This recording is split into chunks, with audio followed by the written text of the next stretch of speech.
Hello.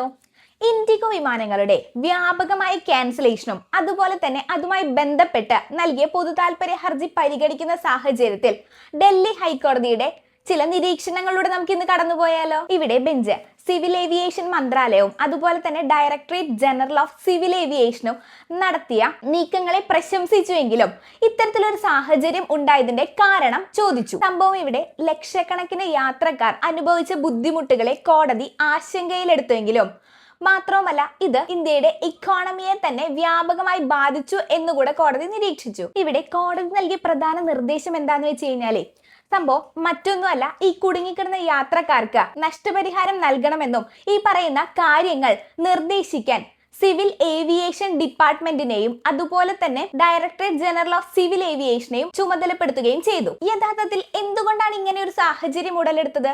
മാത്രവുമല്ല ഇത്തരത്തിലുള്ള ഒരു സാഹചര്യത്തിൽ മറ്റ് വിമാന കമ്പനികൾ 5000 രൂപ ഉണ്ടായിരുന്ന വിമാന ടിക്കറ്റുകളിൽ നിന്ന് 35,000 രൂപയോളം ടിക്കറ്റ് വില ഉയർത്തിയതിന്റെ കാരണം എന്താണ്?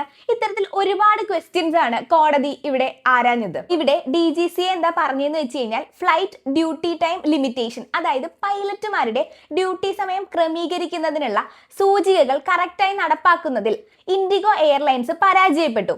മറ്റുള്ള എല്ലാ എയർലൈൻസുകളും ഈ പറയുന്ന രീതിയിൽ പൈലറ്റുമാരെ അപ്പോയിന്റ് ചെയ്തപ്പോൾ ഇൻഡിഗോ ആ ഒരു കാര്യത്തിൽ മാത്രം പരാജയപ്പെട്ടതിനെ തുടർന്നാണ് ഇത്തരത്തിലുള്ള ഒരു പ്രശ്നം തന്നെ ഉടലെടുത്തത്. നിലവിൽ ഉന്നതതല അന്വേഷണം നടക്കുന്നുണ്ടെന്നും മാത്രവുമല്ല ഇൻഡിഗോ ഈ ഒരു സാഹചര്യത്തിൽ മാപ്പ് പറഞ്ഞെന്നും അഡീഷണൽ സോളിസിറ്റർ ജനറൽ അഭിപ്രായപ്പെട്ടു. കൂടാതെ ഇതൊന്നുമല്ല, ഇവിടെ ഏറ്റവും കൂടുതൽ ശ്രദ്ധേയമാകുന്ന മറ്റൊരു കാര്യമാണ്, അതായത് നിലവിലെ സാഹചര്യത്തെയും മാത്രമല്ല ഇത്തരത്തിലൊരു സാഹചര്യത്തിൽ ഗവൺമെന്റ് എടുത്ത പ്രൊസീജിയറെ പറ്റി ചോദിച്ചപ്പോൾ പൊതുതാൽപര്യ ഹർജി ഫയൽ ചെയ്ത അഭിഭാഷകൻ തനിക്ക് അറിയില്ല എന്നൊരു മറുപടി നൽകിയതിൽ നിന്നാണ് കോടതി അതിലും കൂടുതൽ സംതൃപ്തി രേഖപ്പെടുത്തിയത്.